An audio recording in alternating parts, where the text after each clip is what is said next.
السلام علیکم عزیز طلبہ و طالبات، امید کرتا ہوں آپ خیریت سے ہوں گے۔ جیسا کہ آپ لوگوں کے علم میں ہے کہ ہمارا گھر سے درس و تدریس کا سلسلہ جاری و ساری ہے، اور ہم نے اس سلسلے کے تحت آپ کے بہت سارے اسباق جو کہ امتحان کے لیے لازمی سمجھے جاتے ہیں ان کو مکمل کر لیا ہے۔ سب سے پہلے آپ لوگوں کی طرف سے آئی ہوئی چند شکایات، چند رویوں، چند رایوں کا جائزہ لے لوں۔ بہت سارے بچوں نے مجھ سے یہ کہا رابطہ کر کے یا ٹیچرز کے ذریعے یا خود سے کہ سر اردو جو آپ بولتے ہیں وہ ہمیں سمجھ نہیں آتی۔ تو بھائی بات یہ ہے کہ جب آپ اس کتاب سے تعلق میں رہیں گے، جو کتاب آپ کے نصاب کی کتاب ہے، کورس کی کتاب ہے، اور اس کو پڑھتے رہیں گے تو میری کہیں بھی اردو آپ کو مشکل نہیں لگے گی۔ میں نے ویسے بھی بہت کوشش کرتے ہوئے آپ لوگوں کے لیے اپنی چیزوں کو آسان رکھا ہے، اس کے باوجود اگر کچھ لوگوں کو کسی قسم کی مشکلات درپیش ہیں تو وہ مجھ سے بلا جھجک 24 گھنٹے ہفتے کے 7 دن رابطہ کر سکتے ہیں۔ اس کے ساتھ ساتھ بھی اگر آپ کوئی اور رہنمائی مجھ سے چاہتے ہیں تو ایمز انسٹیٹیوٹ آ کر مجھ سے ہفتے کے دن ملاقات کر سکتے ہیں۔ آپ کو میرا نمبر چاہیے، میں صوبیہ سے اور دیگر ٹیچرز سے، سر رضا سے بھی آپ میرا نمبر لے سکتے ہیں۔ جہاں تک بات ہے افسانے پڑھانے کی، تو کتاب میں موجود جو 5 افسانے ہیں اس میں سے 3 افسانے بہت اہم تھے جن کا خلاصہ میں آپ کو کروا چکا ہوں۔ ان میں سے ایک کا نام مفکرم داستان، دوسرے کا نام جانی دشمن اور تیسرے کا نام سیاہ و سفید تھا۔ داستانوں کے ضمن میں آپ لوگ جانتے ہیں کہ ہم نے پہلی ہی داستان پڑھی تھی کہ ہماری کلاسز کو آف کر دیا گیا، جو ہماری صحت کے لیے بے حد ضروری تھا۔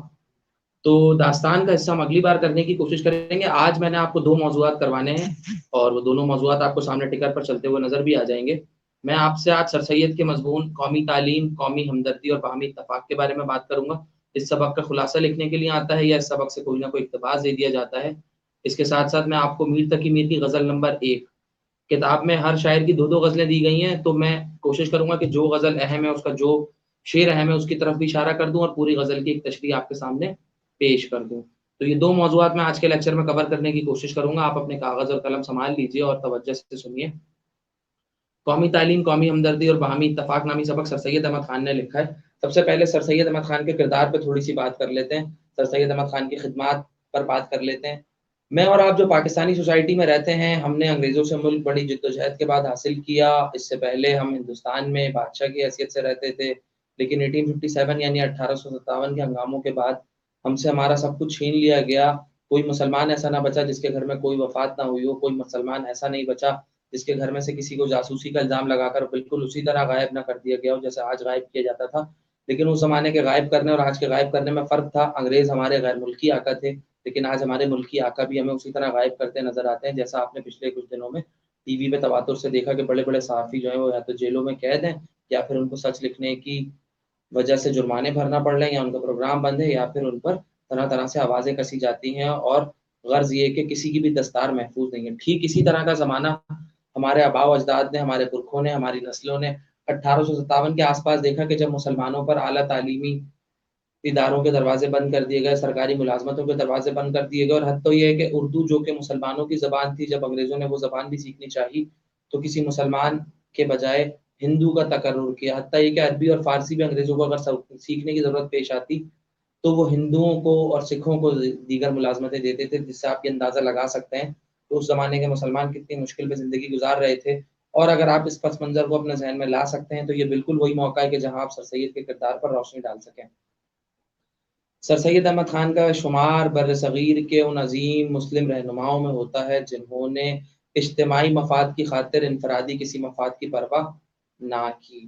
سر سید کے مذہبی تصورات سے ہمارے معاشرے کے بہت سے لوگوں کو اختلافات رہے، آج بھی ہیں، لیکن سر سید کے اردو ادب پر احسانات سے کوئی انکار نہیں کر سکتا۔ خاص طور پر علی گڑھ تحریک کے حوالے سے سر سید کا ذکر نہ کرنا زیادتی ہوگی، اور آپ کے لیے یہ لازم ہے کہ آپ سر سید کے کردار اور اس کے پس منظر پر روشنی ڈالنے کے بعد سر سید کی ادبی خدمات کا بھی جائزہ لیں۔ سر سید کی ادبی خدمات کیا ہیں؟ سر سید نے اردو ادب میں سب سے پہلے مضمون نگاری شروع کی۔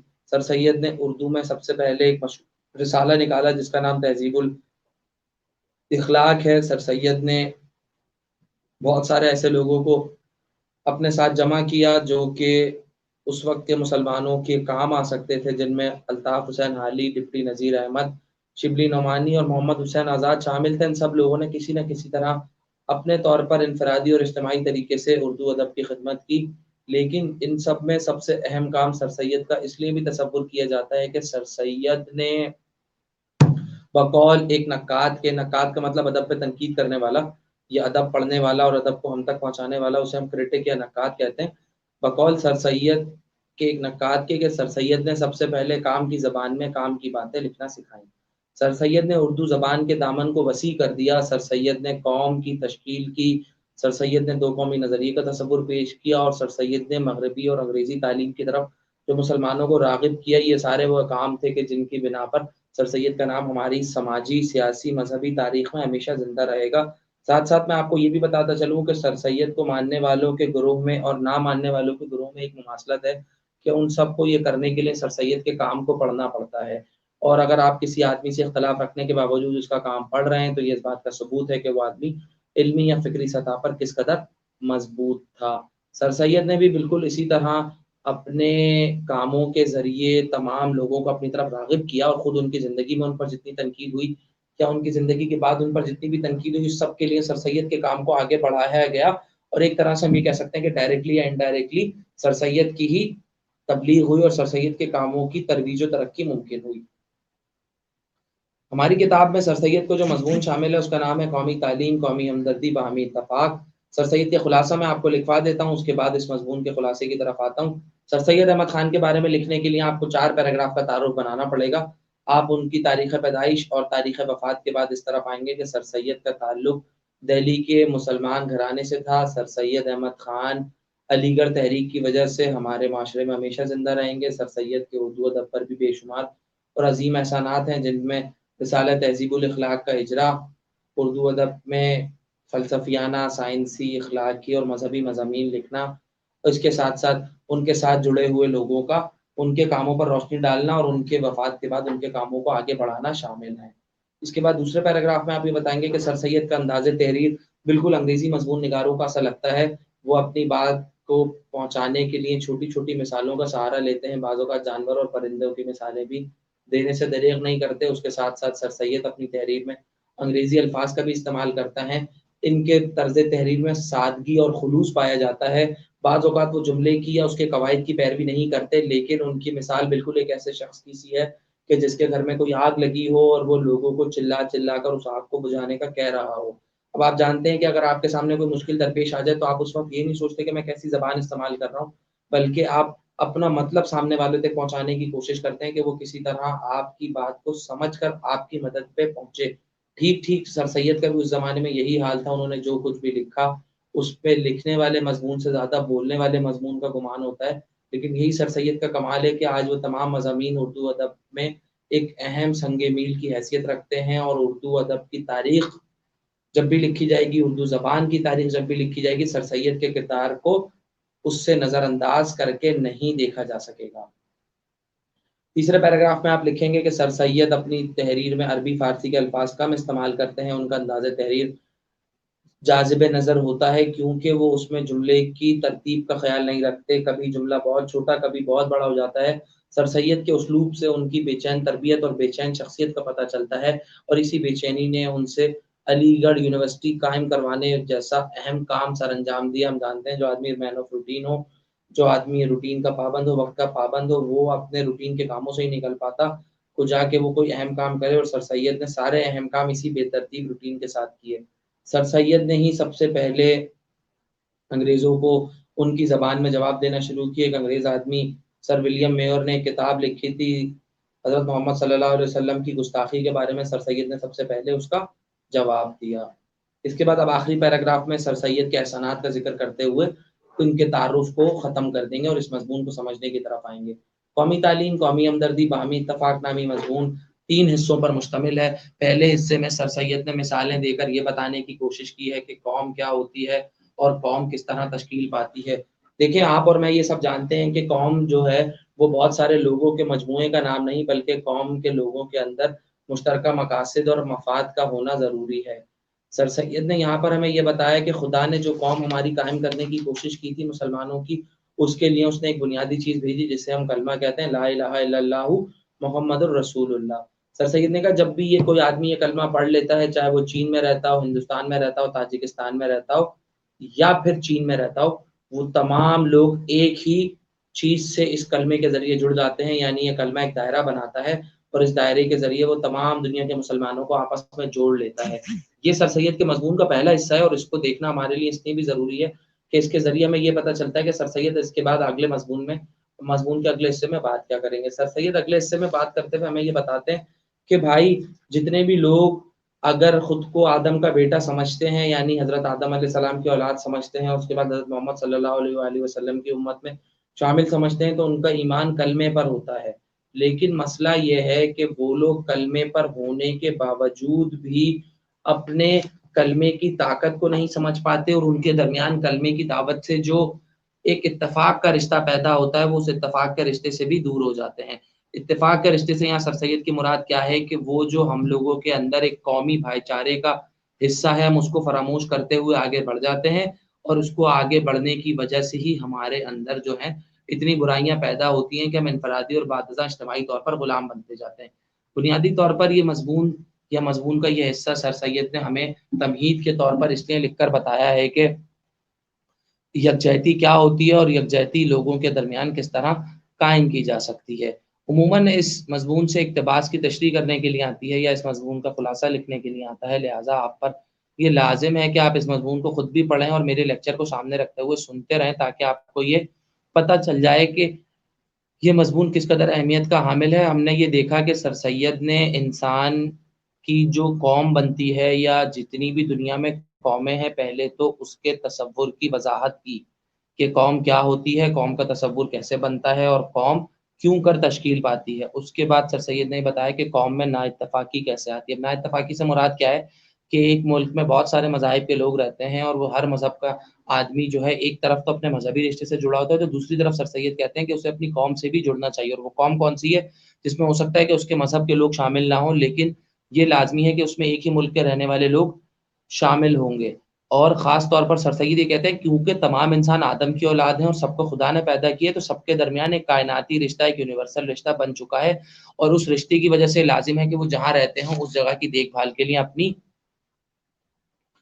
صلاحیتوں کو سر انجام دیں۔ سر سید نے یہاں پر ایک بہت خصوصیت سے بات مینشن کی، یہ بتایا کہ بھائی ہمیں یہ بھولنا نہیں چاہیے کہ ہمارے جو بھائی ہیں وہ روحانی بھائی ہیں، ایک تو جو کہ کلمے کی وجہ سے ہمارے ساتھ جڑ جاتے ہیں۔ دوسرا سر سید نے کہا کہ پھر ہمارے وطنی بھائی بھی جو ہیں وہ ہمارے ساتھ جڑ جاتے ہیں، اور اسی وطنی بھائیوں کی وجہ سے ہم ایک قوم بنانے کے قابل ہو پاتے ہیں۔ اس کے بعد سر سید نے صفحہ نمبر 32 مضمون کا تیسرا صفحہ، چوتھا صفحہ، اس میں یہ بتایا کہ وطن بھائیوں والے جو ہیں ان میں بھی دو حصے ہیں، خدا کا اور ایک ابنائے جنس کا۔ ابنائے جنس سے مراد کیا ہے؟ وہ لوگ جو انسانیت کی وجہ سے، انسانیت کی جنس میں ہونے کی وجہ سے آپ سے جڑے ہیں۔ اور خدا کا حصہ کون سا ہے؟ جو مذہب والا حصہ۔ سر سید نے یہاں پر قوم کی تشکیل مذہب کے بغیر کرنے کی کوشش کی ہے، جبکہ ہم یہ جانتے ہیں کہ مسلمانوں کی قومیت کی بنیاد مذہب پر قائم ہے، لہٰذا سر سید کے یہاں پر مذہبی نظریات، عقائد سے آپ کو اختلاف ہو سکتا ہے، لیکن مضمون کی اہمیت آپ کم نہیں کر سکتے، اور نہ ہی آپ سر سید کی اہمیت کو گھٹا سکتے ہیں، بلکہ آپ اس کو بڑھا ہی سکتے ہیں۔ اب سر سید نے یہاں پر کہا کہ جو چیزیں باہمی اتفاق کی وجہ سے دنیا میں وجود میں آتی ہیں وہ بہت لازمی ہوتی ہیں، اور وہ تمام ہی چیزیں انسان کی قوم کو ترقی کرنے میں مدد دیتی ہیں۔ سر سید دراصل اس زمانے میں مسلمانوں کی قوم پر ہونے والے تمام مظالم، ان پر پھوٹنے والے تمام جو راتیں تھیں ظلمت کی، سیاہ تھیں، تاریک راتیں، ان کا جائزہ لے رہے تھے۔ نہ صرف یہ کہ بلکہ اس کے علاوہ انہوں نے اس بات کا بھی جائزہ لینے کی کوشش کی تھی کہ مسلمان جو ہیں وہ دوبارہ ترقی کیسے کر سکتے ہیں۔ تو آپ جانتے ہیں کہ پستی سے لے کر زوال، یعنی زوال سے لے کر عروج تک کا جو سفر ہے وہ بہت آسانی سے طے نہیں ہو جاتا۔ یہ قرآنی قاعدہ بھی ہے، خدائی قانون بھی ہے کہ کوئی قوم اگر ترقی کرے گی تو کسی نہ کسی دن اس کا ڈاؤن فال بھی ہوگا۔ آپ جانتے ہیں کہ جب ہمارا ملک آزاد ہوا تو ہمارا شمار دنیا کی 5 بڑی ابھرتی ہوئی معیشتوں میں کیا جاتا تھا، لیکن ہر 10 سال 12 سال بعد طلوع ہونے والی ماشاء اللہ کی رات نے ہمیں اس قدر تنگ کوٹری میں ڈھکیل دیا کہ آج ہمارے بچوں کے سوا اس کے پاس کوئی چارہ نہیں ہے کہ وہ پاکستان سے یا تو باہر چلے جائیں، کسی ملک کی اسکالرشپ لے لیں، الغرض جو جس کو سینگ سماتے ہیں وہ وہاں جانے کی کوشش کرتا ہے، کیونکہ سب کو اب یہ نظر آ گیا کہ جی اس ملک میں ہمارا کچھ نہیں بن سکتا۔ تو یہ سب کیوں ہوا؟ یہ سب ہماری قوم کے ٹکڑے ٹکڑے ہونے سے ہوا، اور ہماری موجودہ صورتحال پر سر سید کے اس مضمون کو مکمل طور سے اپلائی کیا جا سکتا ہے۔ اس کے بعد سر سید ہمارا اشارہ جو ہے اس مضمون کے اگلے حصے کی طرف دلاتے ہیں، وہ بتاتے ہیں کہ ہماری قوم میں جو اس وقت نا اتفاقی ہے، ہماری قوم میں جو یونٹی نہیں ہے، ڈسپلن نہیں ہے، فیتھ نہیں ہے، اس کی وجہ کیا ہے کہ ہم لوگ بھول چکے ہیں کہ قومی اتفاق کیا ہوتا ہے۔ سر سید نے کہا مسجد بنانا، امام بارگاہ بنانا، مندر بنانا، گرجا بنانا، یہ سب کچھ قومی ہمدردی نہیں ہے بلکہ یہ انفرادی نیکی ہے۔ انفرادی نیکی سے مراد کیا ہے؟ ہم کسی کی مدد کرنا چاہتے ہیں، ہم اسے پیسے دے دیتے ہیں، لیکن ہم اس نظام کو ٹھیک کیوں نہیں کرتے جس نے اس آدمی کو غریب بنایا؟ سر سید کے نزدیک بھی یہ مثال اس طرح پوری ہو جاتی ہے کہ ہم لوگ نیکی کا کام تو کرنا چاہتے ہیں، لیکن اس نیکی کی وجہ سے ہمارا جو قومی فریضہ ہے وہ ادا نہیں ہو پاتا۔ ہم لوگ مدد کرنے کے لیے، ہم لوگ خدا کی عبادت کرنے کے لیے جگہیں بناتے ہیں، ہم لوگوں کو مواقع دینے کے لیے چیزیں قائم کر دیتے ہیں، لیکن ان سب سے روز قیامت فائدہ ہمیں ہوگا۔ سر سید کے مطابق سر سید یہ کہتے ہیں کہ بھائی فائدہ جو ہے وہ انسانی ہونا چاہیے اور اجتماعی ہونا چاہیے، نہ کہ انفرادی، کیونکہ جو بھی آدمی ثواب آخرت کے لیے کام کرے گا وہ اس کو ذاتی طور پر ثواب ملے گا اور اس کی قوم کو کوئی ثواب نہیں ملے گا۔ سر سید یہ بھی نہیں کہہ رہے کہ بھائی میں ثواب کے کاموں کو کچھ برا جانتا ہوں، بلکہ وہ یہ بتانے کی کوشش کر رہے ہیں کہ دراصل میرے نزدیک ثواب کے کام بہت قیمتی ہیں، بہت اہمیت کے حامل ہیں، لیکن دراصل ان ثواب کے کاموں میں بھی ایک حصہ ہمارے پاس جڑنا چاہیے، اور وہ ہے ہماری قوم کی خدمت اور بھلائی کا۔ قوم کی خدمت اور بھلائی سے سر سید نے پھر کیا مثال دی ہے کہ بھائی جو لوگ ہماری قوم میں شامل ہیں ان کو ہم اپنے ساتھ شریک کریں، چاہے وہ ہمارے ہم مذہب نہ بھی ہوں، ہم فرقہ نہ بھی ہوں، اور ہم ان کو ساتھ لے کر ایک مکمل قوم کی صورت پر بنائیں۔ آپ اس مضمون کو سامنے رکھ کر ایک بہت اچھا مضمون خود بھی لکھ سکتے ہیں کہ پاکستانی قوم کی زوال کی وجوہات کیا ہیں، پاکستانی قوم میں نا اتفاقی کی وجوہات کیا ہیں، بلکہ آپ یہ بھی بتا سکتے ہیں کہ سر سید کا یہ مضمون موجودہ صورتحال پر کس طرح پوری طرح سے اپلائی کیا جا سکتا ہے۔ سر سید کے اس مضمون کے 3 یا 4 اقتباسات بہت اہم ہیں، میں آپ کے سامنے پڑھ بھی دوں گا، اور اس مضمون کا خلاصہ میں اب لکھوانا شروع کرتا ہوں۔ آپ اس مضمون کے خلاصے کو 4 سے 5 پیراگراف میں ڈیوائڈ کر سکتے ہیں۔ سب سے پہلے تو آپ یہ بتائیں گے کہ سر سید کون تھے، کیا تھے، انہوں نے اردو ادب کے لیے کیا خدمات سر انجام دی۔ پھر آپ یہ بتائیں گے کہ یہ مضمون کس بارے میں ہے، پھر آپ آئیں گے اس مضمون کے اوپر۔ آپ بتائیں گے مضمون کے 3 حصے ہیں، سر سید نے قوم کی تشکیل کے بارے میں بتایا ہے پہلے پیراگراف میں، پھر آپ بتائیں گے دوسرے حصے میں سر سید نے یہ بتایا ہے کہ خدا کا حصہ کیا ہوتا ہے آپ کے جسم میں، آپ کے دل میں، اور روحانی بھائیوں کا حصہ کیا ہوتا ہے اور آپ کے وطنی بھائیوں کا حصہ کیا ہوتا ہے۔ پھر وطنی بھائیوں والے حصے سے تعلق رکھتے ہوئے آپ اگلے حصے کی طرف جائیں گے اور آپ یہ بتائیں گے کہ سر سید نیکی کا تصور بھی اس مضمون میں بتانے کی کوشش کرتے ہیں اور کہتے ہیں کہ انفرادی نیکی کیا ہوتی ہے اور اجتماعی نیکی کیا ہوتی ہے۔ پھر وہ یہ بھی بتانے کی کوشش کرتے ہیں کہ انفرادی اور اجتماعی نیکی سے انسان کی زندگی پر کیا کیا اثرات مرتب ہوتے ہیں، اور اگر کوئی شخص اپنے بھلے کے لیے کوئی کام کرتا ہے تو اس کا قوم کی تشکیل میں کوئی حصہ نہیں مانا جا سکتا۔ پھر آپ یہ بھی بتائیں گے کہ اگر کوئی شخص مسجد، امام بارگاہ، مندر، گرجا بناتا ہے تو وہ اپنے مذہبی فائدے کے لیے بناتا ہے اور اس کو آخرت کے دن خدا سے کسی نہ کسی فائدے کی امید ہوتی ہے، لیکن وہ یہ نہیں سمجھتا کہ میں جس قوم میں رہ رہا ہوں اس قوم کو میری کتنی ضرورت ہے اور میں اس قوم کو اپنے پیسے سے، اپنے علم سے، اپنی دولت سے، اپنی شہرت سے، اپنے کانٹیکٹ سے، اپنے لنک سے کتنی قوم کو مدد فراہم کر سکتا ہوں۔ اس کے بعد سر سید اس طرف آتے ہیں کہ یہ مضمون دراصل اس بارے میں بھی ہے کہ آپ اپنی قوم کی بھلائی کے لیے کیا کیا کام سر انجام دے سکتے ہیں، اور آخر میں وہ اس بات کی طرف اشارہ کرتے ہیں کہ وہ نیکی کے کاموں کو تو برا نہیں جانتے، لیکن وہ اس بات کو ضرور برا جانتے ہیں کہ کوئی آدمی اپنے وطن والوں کے ساتھ رہ کر بھی انہیں حقیر جانے اور صرف اس بنیاد پر ان سے دوستی نہ رکھے کیونکہ وہ اس کے ہم مذہب نہیں ہے۔ آپ نے بھی دیکھا ہوگا کہ حالیہ دنوں میں، پھر آپ مثالیں بھی دے سکتے ہیں کہ حالیہ دنوں میں بھی ہمارے ملک میں ایسا ہی کچھ دیکھنے میں آیا کہ جب حکومت پاکستان نے خیر سگالی پیغام کے طور پر اسلام آباد میں ہندوؤں کو ایک مندر بنانے کی اجازت دی تو مذہبی جماعتیں اس کے کس طرح پیچھے پڑ گئیں، اور اسی طرح کی چیزوں سے قوم کی جو تشکیل ہوتی ہے وہ کمزور ہوتی ہے، اور دیگر مذاہب کے ماننے والے اس ملک کو یا تو چھوڑ کر ہجرت کر جاتے ہیں یا پھر بیرونی ایجنسیوں کے اعلی کار بن جاتے ہیں اور پاکستان کو نقصان پہنچانے لگتے ہیں، کیونکہ اس ملک میں اب زندہ باشعور آدمی کا سانس تک لینا دوبھر اور مشکل کیا جا رہا ہے، اور اس کا ذمہ دار آپ جس کو سمجھتے ہیں اس کو آپ اس مضمون میں ڈالیں تاکہ آپ کا یہ مضمون حالیہ صورتحال کی عکاسی بھی کر سکے اور ایگزامینر کو یہ بھی سمجھ آ سکے کہ میں ایک باشعور آدمی کی کاپی چیک کر رہا ہوں، نہ کہ میں کسی رٹا لگانے والے بی کام کے ریگولر یا پرائیویٹ اسٹوڈنٹ کی کاپی چیک کر رہا ہوں اور اسے صرف 3-4 خلاصے میں نمبر آپ کے دے کر آپ کو دور بھگا دے۔ یہ تو تھا آپ کا مضمون قومی تعلیم، قومی ہمدردی، باہمی اتفاق کا خلاصہ اور اس کو لکھنے کا طریقہ۔ اب میں اس مضمون کے اہم حصے آپ کے سامنے پڑھ دیتا ہوں، آپ نشان بھی لگا لیجیے گا تاکہ آپ کو اس کے اقتباسات کی تیاری کرنے میں آسانی ہو جائے۔ سر سید کا پہلا ہی صفحہ کے جو پیراگراف ہے وہ لازمی آتا ہے اقتباس کی تشریح کے لیے، 5 نمبر کی، 10 نمبر کی۔ پیراگراف پڑھ دیتا ہوں۔ اسلام کسی سے نہیں پوچھتا کہ وہ ترک ہے یا تاجک سے مراد تاجکستان کا رہنے والا، وہ افریقہ کا رہنے والا ہے یا عرب کا، وہ چین کا باشندہ ہے، باشندہ یعنی رہنے والا، یا ماچین کا، وہ پنجاب میں پیدا ہوا یا ہندوستان میں، وہ کالے رنگ کا ہے یا گورے رنگ کا، بلکہ جس کسی نے اربت وصفی کلمہ توحید کو مستحکم کیا وہ ایک قوم ہو گیا۔ سر سید نے اس پیراگراف میں کیا بتانے کی کوشش کی؟ سب سے پہلے آپ اس پیراگراف پہ نشان لگا لیں، اسلام سے لے کر ہو گیا تک، پہلے اس صفحے پہ اسلام سے لے کر ہو گیا تک کتاب آپ کے پاس موجود ہونا چاہیے، تب جا کر ہی آپ کو یہ مضمون سمجھ آئے گا۔ اس کے بعد دوسرا پیراگراف بتا دیتا ہوں، پھر ان تیسرا پیراگراف کی تشریح بھی آپ کے لیے کر دوں گا۔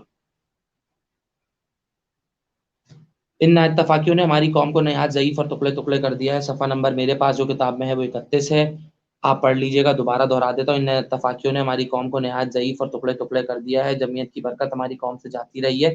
قومی ہمدردی اور قومی ترقی اور قومی امور کے سر انجام دینے میں اس نالائق نا اتفاقی نے بہت کچھ اثر بد یعنی برا اثر پہنچایا ہے۔ یہ ہے آپ کا دوسرا پیراگراف۔ تیسرا پیراگراف پڑھ دیتا ہوں۔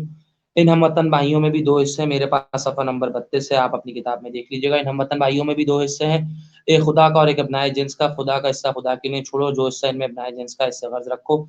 تمام امور انسانیت میں جو تمدن و معاشرت سے تعلق رکھتے ہیں ایک دوسرے کے مددگار رہو۔ یہ تیسرا پیراگراف ہے۔ چوتھا جو پیراگراف آنے کی امکان ہے اس دفعہ بہت، میں یہ نہیں کہتا کہ ہماری قوم میں نیکی کا خیال نہیں ہے، نہیں، ان میں بہت کچھ نیکی ہے اور بہت سے نیک کام ان سے ہوتے ہیں۔ کیسی کیسی عالیشان مسجدیں، کیسے کیسے عالیشان امام باڑے، کیسی کیسی نفیس خانقاہیں، ان کی نیکی کی یادگاریں موجود ہیں۔ یہ چار پیراگراف اس مضمون کو سمجھنے کے لیے بہت اہم ثابت ہو سکتے ہیں، اور ان پیراگراف کو اگر آپ پڑھ لیں اور ان کی تشریح کرنا سیکھ جائیں تو میرا وعدہ ہے کہ آپ کا اقتباس یا خلاصے والا اس سبق سے متعلق کوئی بھی سوال چھوٹنے کا امکان نہیں ہے۔ میں پھر سے دہراتا جا رہا ہوں کہ یہ لیکچرز آپ کے فائنل پیپر کے لیے بہت اہم ہیں، ان لیکچرز کو اہم سمجھیے۔ ہم نے آپ کے لیے تمام طرح کے اکوپمنٹس کا بندوبست اسی لیے کیا ہے کہ آپ لوگ گھر پر بیٹھے ہوئے بھی ہم سے اچھل نہ رہیں اور جو کچھ کر رہے ہوں ہم تک پہنچاتے رہیں، یا ہم جو کر رہے ہوں وہ آپ تک پہنچاتے رہیں۔ آپ جانتے ہیں کہ بی کام کا پیپر سالانہ طور پہ لیا جاتا ہے، لہٰذا وہ پیپر 100 نمبر کا ہوتا ہے۔ البتہ انسٹیٹیوٹ میں آپ کے پیپر لینے کی کوشش ہم کسی نہ کسی طرح کریں گے، اور آپ کو اسائنمنٹ دینے کا وجہ بھی یہی تھی تاکہ آپ بالکل ہی کاغذ اور قلم اور کتاب سے اپنا رشتہ نہ توڑیں۔ تو میری بھی آپ سے درخواست یہی ہے کہ آپ جو ہیں تمام لوگ اس مضمون کو پڑھیں اور اس کے ان اقتباسات کو دیکھیں اور ان کی تشریح اپنے الفاظ میں لکھیں، اور مجھے چاہیں تو بھیج بھی سکتے ہیں۔ میں بہت تلخی اور معذرت کے ساتھ یہ کہنا چاہوں گا کہ اب تک مجھے کسی بھی ایک آدمی کا کوئی اسائنمنٹ بھی موصول نہیں ہوا، اور نہ ہی کسی شخص نے مجھ سے رابطہ کیا کہ سر میں نے یہ پڑھ لیا، مجھے اس میں فلاں فلاں مسائل آ رہے ہیں۔ میری زبان بولنا مشکل اگر آپ کو لگتی ہے تو آپ اس پر فیڈ بیک دیں گے تو میں اس کو آسان کروں گا۔ آپ میرے سامنے موجود نہیں ہیں، میں آتا ہوں لیکچر ریکارڈ کروا کے چلا جاتا ہوں، آپ لوگ پڑھ لیتے ہیں، سن لیتے ہیں، میں امید کرتا ہوں، لیکن رسپانس اس پر مجھے نہیں دے رہے تو مجھے اس سے یہ نہیں لگ رہا کہ آپ لوگ زندہ ہیں۔ حضرت علی کا قول ہے کہ سوال کرنا زندہ ہونے کی نشانی ہے۔ اب آپ لوگ نہ سوال کرتے ہیں نہ جواب دیتے ہیں تو مجھے تو ایسا لگتا ہے کہ میں ہی مردہ ہوں اور باقی سب زندہ ہیں۔ بہرحال یہ مضمون قومی تعلیم، قومی ہمدردی، باہمی اتفاق یہاں پر ختم ہوتا ہے، اور میں اپنے لیکچر کے دوسرے حصے یعنی میر تقی میر کی غزل اور اس کی تشریح کی طرف آتا ہوں۔ آپ جانتے ہیں کہ اردو شاعری میں غالب اور میر کا نام کسی کے لیے بھی بھولنا ممکن نہیں ہے، کیونکہ یہ دونوں ایسے شعراء ہیں جنہوں نے انسانی شخصیت کو جس طرح اپنی غزلوں میں بیان کرنے کی کوشش کی، اس کی مثال کہیں اور نہیں ملتی۔ خاص طور پہ میر کی شاعری میں جو درد و غم ہے اس کا ڈھونڈنا یا اس جیسا غم بیان کرنا یا ویسے غم کو جھیل کر شاعری لکھنا، یہ عام آدمی کے بس کی بات نہیں تھی، لیکن میر کا یہی کمال تھا کہ اس نے اپنے غم کو آپ کے سامنے اس طرح پیش کیا کہ آج ہر محبت کرنے والے، ہر عشق کرنے والے کے دل کی آواز میر کا کلام ہے۔ آپ کی کتاب میں میر کی دو غزلیات شامل ہیں، دونوں غزلوں کے پہلے پہلے شعر پڑھ دیتا ہوں تاکہ آپ سمجھ جائیں کہ میں کس غزل کی تشریح کروں گا۔ پہلی شعر ہے، ناگا جو وہ صنم ستم ایجاد آ گیا، دیکھے سے طور اس کے خدا یاد آ گیا۔ پہلی غزل کا پہلا شعر دوبارہ پڑھ دیتا ہوں، ناگا جو وہ صنم ستم ایجاد آ گیا، دیکھے سے طور اس کے خدا یاد آ گیا۔ یہ پہلی غزل کا پہلا شعر ہے۔ اس کے بعد دوسری غزل کا پہلا شعر بھی پڑھ دیتا ہوں۔ کیا منہ لگے گلوں کے شگفتہ دماغ ہے، پھولا پھرے ہے مرغ چمن باغ باغ ہے۔ کیا منہ لگے گلوں کے شگفتہ دماغ ہے، پھولا پھرے ہے مرغ چمن باغ باغ ہے۔ یہ دونوں غزلیات کے پہلے شعر میں نے پڑھے۔ اب میر تقی میر کا تعارف آپ کو لکھوا بھی دیتا ہوں، سمجھا بھی دیتا ہوں۔ دیکھیں جی، ہم یہ کہتے ہیں کہ جب کسی آدمی پر کوئی آفت آتی ہے تو وہ لوگوں کے سامنے نمایاں ہو کر آ جاتا ہے۔ مثلاً اگر کسی آدمی کو آپ شہرت دے کر دیکھ لیں، وہ آپ کے سامنے نمایاں ہو جائے گا کہ اس میں انسانیت کتنی باقی ہے۔ آپ کو کسی کو نمایاں کرنا ہے، اسے دولت دے کے دیکھ لیں، نمایاں ہو جائے گا۔ اگر آپ نے کسی کا ظرف جانچنا ہے تو آپ اس سے محبت کروا کے دیکھ لیں، آپ کو اندازہ ہو جائے گا کہ وہ محبت میں اپنے آپے سے باہر ہوتا ہے، اپنی خودی کو بھول جاتا ہے، یا اپنی خودی کو برقرار رکھتے ہوئے اپنی محبت کو نبھاتا ہے۔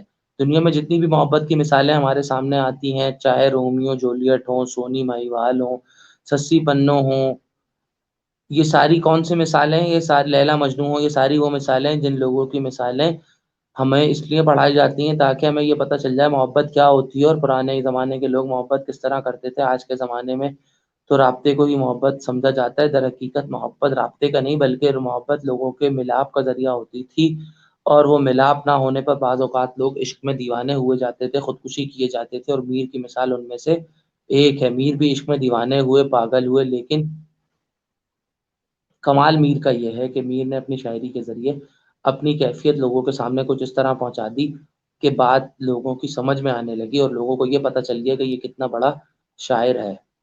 بہرحال میر کی تشریح میں آپ کے سامنے کروں گا ضرور۔ میر کا تعارف میں آپ کو لکھوا دیتا ہوں، آپ اس کو لکھنا شروع کیجئے۔ میر تقی میر نے دلی کا اجڑنا دیکھا، لہٰذا میر کو یہ اندازہ تھا کہ وہ جس زمانے میں زندہ ہیں یہ زمانہ دوبارہ تو نہیں آئے گا۔ جتنی آفتیں انہوں نے اس عشق میں اس شہر میں رہتے ہوئے دیکھ لی، یہ آفتیں کسی عام انسان پر آتی ہیں، وہ ٹوٹ کر چور چور ہو جاتا ہے، لیکن میر باقی رہے۔ میر کی شاعری، ان کی نازک مزاجی اور میر کی خودداری بہت مشہور ہے۔ نازک مزاجی سے مراد یہ ہے کہ ایک ایسا آدمی جس کے مزاج میں کوئی بات نہ ٹکتی ہو، جس کو مطمئن کرنا بہت دشوار ہو اور جس کے ساتھ رہنا بھی بہت دشوار ہو، لیکن اس کے ساتھ ساتھ جو احسان میر نے اردو زبان اور شاعری پر کیا، وہ کمال ان کا یہ ہے کہ انہوں نے سادہ اور آسان الفاظ میں اپنی بات پہنچائی۔ یہ بات آپ کی بالکل ٹھیک ہے کہ بہت سے شعراء کی شاعری آج کل کے زمانے میں نہیں پڑھی جاتی۔ اس کی وجہ یہ ہے کہ زبان کا چلن بدلا ہے، شاعری ان کی ویسی ہی ہے۔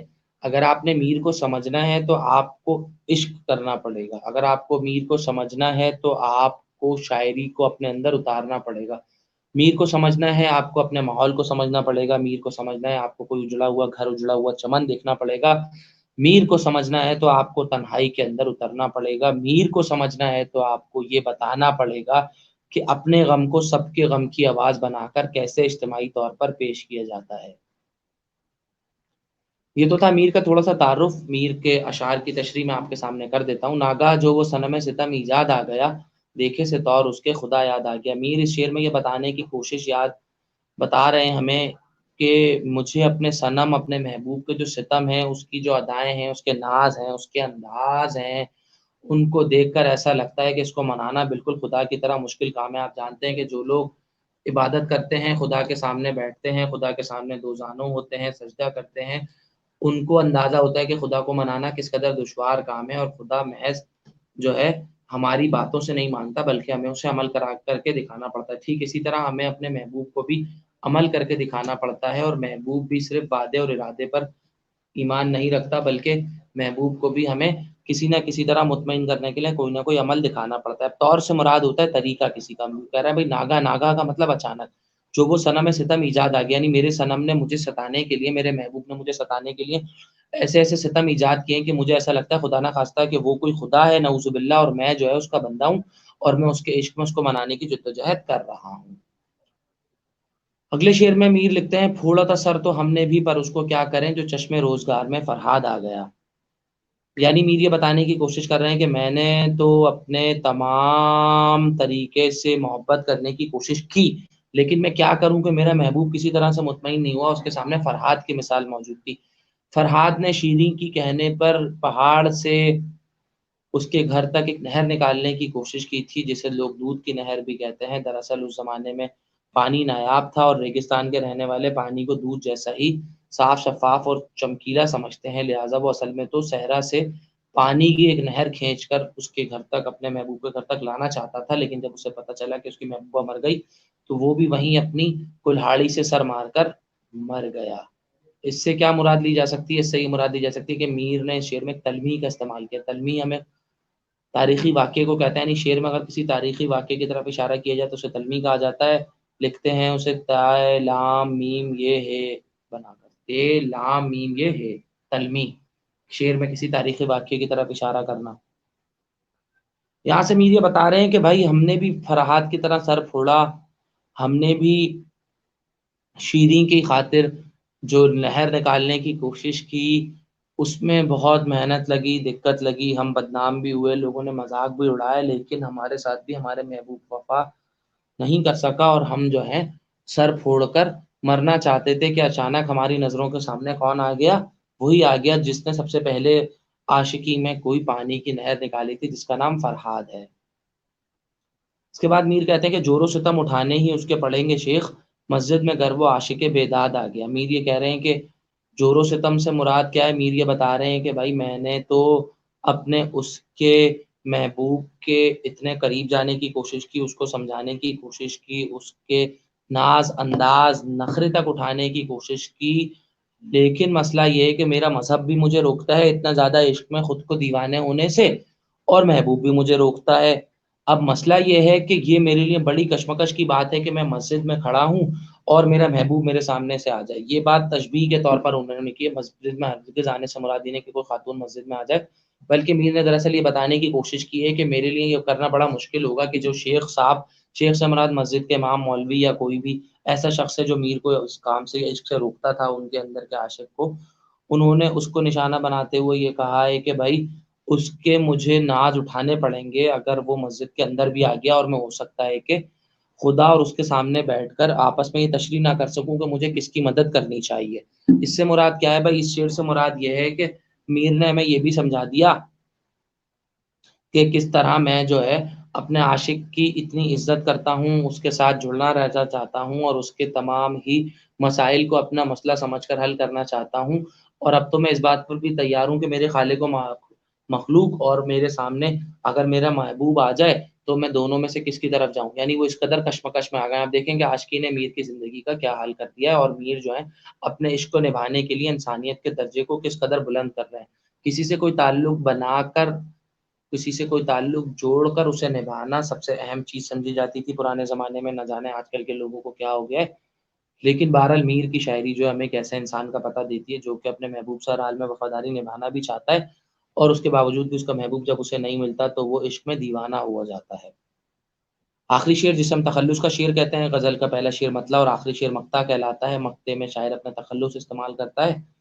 اس میں میر لکھتے ہیں کہ دیکھیں گے آدمی کی روش، میر ہم تیری روش کہتے ہیں راستے کو۔ وہ کہہ رہے ہیں بھائی ہم دیکھیں گے کہ تو جو ہے لوگوں سے کس طرح ملتا ہے، ہم اس وقت دیکھیں گے تو باقی سب سے تو منہ چڑھا کر ملتا ہے، نازک مزاجی سے ملتا ہے، کسی کے کچھ کہنے پر ناراض ہو جاتا ہے، بہت سارے لوگوں سے تو نہیں بھی ملنا چاہتا، لیکن ہم تیرے کو اس وقت دیکھیں گے، تجھے اس وقت دیکھیں گے جب تو اپنے محبوب سے ملے گا۔ اگلے مصرعے میں لکھتے ہیں اگر سامنے سے ٹوکو پریزاد آ گیا، یعنی میر کی جو انسانیت کی قدر ہے اس کو پتہ کس وقت چلے گا؟ اس کا پتہ اس وقت چلے گا جب میر اپنے محبوب کو سامنے دیکھتے ہوئے اس بات کی طرف اشارہ کریں گے کہ ہاں بھائی میں جو ہے اپنے محبوب سے بھی اسی طرح مل رہا ہوں جیسے باقی سب لوگوں سے ناک منہ بنا کر ملتا ہوں، یا پھر اس سے الگ طریقے سے اور باقی لوگوں سے الگ طریقے سے ملتا ہوں۔ یہ تو تھی میر کی پہلی غزل، اور کیونکہ وقت تھوڑا سا باقی ہے تو میں اگلی غزل کے بھی دو اہم شعر آپ کے سامنے پیش کر دیتا ہوں تشریح کے لیے، تاکہ یہ پورا لیکچر آپ کو 2 سے 3 موضوعات کو کور کروانے کا سبب بن جائے۔ دوسری غزل کا دوسرا شعر، وہ دل نہیں رہا ہے نہ اب وہ دماغ ہے، جی تن میں اپنے بجھتا سا کوئی چراغ ہے۔ وہ دل نہیں رہا ہے نہ اب وہ دماغ ہے، جی تن میں اپنے بجھتا سا کوئی چراغ ہے۔ اس سے کیا مراد ہے؟ اس سے مراد یہ کہ میر یہ بتانے کی کوشش کر رہے ہیں کہ بھائی وہ دل اور وہ جو دماغ جو مجھے زندگی میں زندہ رکھتے تھے، دراصل انہوں نے ہی مجھے ختم کرنے میں اہم کردار ادا کیا۔ دل کی مدد سے میں نے محبت کی اور دماغ نے اس وقت دل کا ساتھ دیا، لہٰذا میں محبت میں گرفتار ہو گیا، اور اب مجھے ایسا لگتا ہے کہ میرا دل بجھتا جا رہا ہے، یعنی میری زندگی کی صبح ہوئی، دوپہر ہوئی اور اچانک شام، اور اب رات آ گئی، اور اب ایسا مجھے لگتا ہے کہ میرا چل چلا ہوا۔ ہم جانتے ہیں کہ دنیا میں انسان کو زندگی گزارنے کے لیے دل اور دماغ کا ہونا بہت ضروری ہے۔ دل اور دماغ کے بغیر کوئی آدمی زندگی نہیں گزار سکتا۔ ایک موجودہ شاعر ہے جن کا نام ہے عمیر نجمی، ان کا ایک شعر مجھے اس موقع پر یاد آ گیا جو آپ کے سامنے عرض کر دیتا ہوں۔ وہ شعر آپ کو یہ میر کا شعر سمجھانے کے لیے بہت اہم ثابت ہو سکتا ہے۔ وہ لکھتے ہیں کہ دل و دماغ ضروری ہیں زندگی گزارنے کے لیے، دل و دماغ ضروری ہیں زندگی گزارنے کے لیے، یہ ہاتھ پاؤں اضافی سہولیات سمجھ۔ یعنی ہاتھ پاؤں تو ایکسٹرا دیے ہوئے ہیں، لیکن اصل میں تو زندگی کس سے گزرتی ہے؟ کسی باشعور آدمی کے دل اور دماغ سے۔ تو میر نے بھی یہی سمجھانے کی کوشش کی کہ میرا دل جو ہے پہلے محبت میں اس قدر بے قابو ہوتا تھا کہ دماغ بھی اس کا ساتھ دیتا تھا، لیکن اب مسئلہ یہ ہے کہ میرے جی میں جو ہے ایسا لگتا ہے کہ دل نہیں ہے بلکہ کوئی چراغ ہے، اور دل کا جو چراغ ہے اصل میں اس کی روشنی کیا ہوتی ہے؟ دل جلتا ہے خون سے نا۔ دل کا کیا کام ہوتا ہے؟ دل کا کام ہوتا ہے خون پمپ کرنا۔ میر نے یہاں پر دل کو چراغ سے تشبیہ دی ہے، چراغ چلتا ہے کسی تیل سے، اور دل کا تیل کیا ہے؟ دل کا تیل اس کا خون ہے. تو میر اب یہ کہہ رہے ہیں کہ میرا خون جو ہے وہ ختم ہو گیا، میرا خون خشک ہو گیا، میں اس قدر بیمار ہو گیا ہوں کہ میرے بچنے کی اب کوئی صورت نہیں ہے، اور مجھے ایسا لگتا ہے کہ یہ محبت جو ہے میری جان لے کر ٹل جائے گی. اس کے بعد میر چوتھے شعر میں کہتے ہیں گھر گھر پھرے ہیں جھانکتے ہیں ہم صبح جو نسیم، پردے میں کوئی ہے کہ یہ اس کا سراغ ہے. یہ ہے عشق مجازی کا شعر. اور میر عشق میں یہ بھی بتا رہے ہیں کہ بھائی اصل میں ہم تو ہر جگہ ڈھونڈنے کی کوشش کرتے ہیں کہ ہوا بھی کہیں چلتی ہے تو ہمیں ایسا لگتا ہے کہ ہمارا محبوب ہے، اور ہم ہر صبح جا کر لوگوں کے پاس سے گزر کر، شبنم کو دیکھ کر، باغ میں دیکھ کر، کسی جنگل میں دیکھ کر، جانوروں کو دیکھ کر، انسانوں کو دیکھ کر، پرندوں کو دیکھ کر یہ تعین کرنے کی کوشش کرتے ہیں کہ یہ کون ہے. جب جا کر ہمیں پتہ چلتا ہے کہ بھائی نہیں نہیں، سچ مچ تو یہ ہمارا محبوب نہیں ہے، لیکن اس کا سراغ لگانے کی کوشش میں جو ہے ہمیں اس کی تلاش اور انتظار کا مزہ مل جاتا ہے. آپ جانتے ہیں کہ شاعری میں عشق اور انتظار کی کس قدر اہمیت ہے، اور خاص طور پر قدیم شعراء کے پاس تو انتظار کو ایک پوری روایت کے ساتھ پیش کیا گیا ہے، جس روایت کا سمجھنا آپ کے لیے بس اتنا ہی ضروری ہے کہ میر کی جو شاعری ہے وہ ان کی زندگی سے پوری طرح مماثلت رکھتی ہے. میر کی جو زندگی ہے وہ ان کی شاعری میں نظر آتی ہے. اور میر کا محبوب ایسا کوئی محبوب تھا جس نے اپنے محبوب سے سارے طرح کے ناز اور انداز اٹھانے کے باوجود بھی اس کا خیال نہیں کیا. اور میر نے کیس یعنی مجنوں کی طرح خود کو دیوانہ بھی کیا، لیکن اس کے باوجود بھی ان کا محبوب انہیں نہیں ملا. آج ہم نے 3 چیزوں کو کور کرنے کی کوشش کی. میں ریویژن بھی کروا دیتا ہوں تاکہ وہ لوگ جو شروع میں ہمارے ساتھ نہ جڑ سکے وہ آخر میں جڑ جائیں. سب سے پہلے ہم نے سر سید کے مضمون قومی تعلیم، قومی ہمدردی، باہمی اتفاق کی بات کرنے کی کوشش کی. اس کے بعد ہم نے اس مضمون کا خلاصہ لکھا. ہم نے یہ بتانے کی کوشش کی کہ اس مضمون میں کیا کیا چیزیں اہم ہیں، اس کے کون کون سے اقتباس آ سکتے ہیں. اس کے بعد میں نے آپ کو سر سید کے بارے میں بھی بتایا، وہ بھی لکھیے گا. پھر میں نے میر کا تعارف آپ کو سمجھاتے ہوئے میر کی ایک پوری غزل کی تشریح کی. اور اس کے بعد میں نے آپ کو میر کی دوسری غزل کے بھی جو 2 اہم اشعار ہیں وہ بتائے. دوسری غزل کا دوسرا اور چوتھا شعر تشریح کے لیے بہت اہم ہے. 15 نمبر کے 3 شعر آتے ہیں، جن میں سے آپ کو 6 شعر دیے جاتے ہیں اور کسی 3 کی تشریح کرنی ہوتی ہے، اور ایک تشریح 5 نمبر کی ہوتی ہے. اگر آپ شاعر کے تعارف کے ساتھ 3 سے 4 لائنیں بھی لکھتے ہیں تو آپ کو 3 نمبر یا 4 نمبر میں ملنے کے پورے امکانات ہوتے ہیں. میں امید کرتا ہوں کہ آپ لوگ میری تمام ہدایات کو توجہ سے سنتے ہوئے اپنے باقی اساتذہ کے اسائنمنٹس کو بھی میرے اسائنمنٹ کے ساتھ مکمل کرنے کی کوشش کریں گے، اور اس بات کو یقینی بنائیں گے کہ آپ اور آپ سے جڑے ہوئے تمام لوگوں کی زندگی خیر و عافیت سے گزرے. اور یہ مشکل وقت بس ہم گزار ہی چکے ہیں، اور کوئی بھی وقت جاتا ہے کہ کسی نہ کسی دن حکومت یہ اعلان کر رہی ہوگی کہ ہاں جی اب آپ لوگ گھروں سے باہر بآسانی نکل سکتے ہیں. ہم نے ملک میں کورونا کی وبا پر قابو پا لیا ہے، اور آپ کے امتحانات لینے کی تیاری کی جا رہی ہے. لہٰذا آپ لوگ ہرگز یہ نہ سوچیں کہ میٹرک اور انٹر والوں کی طرح ہمارے بھی امتحان رہ جائیں گے، بلکہ آپ کو امتحان دے کر ہی اگلے درجے میں جانا ہوگا. اور میری دعا ہے کہ آپ سب کے امتحانات بھی اچھے طریقے سے انجام پائیں. جب تک کے لیے اپنا بہت خیال رکھیے گا. اللہ حافظ. شکریہ.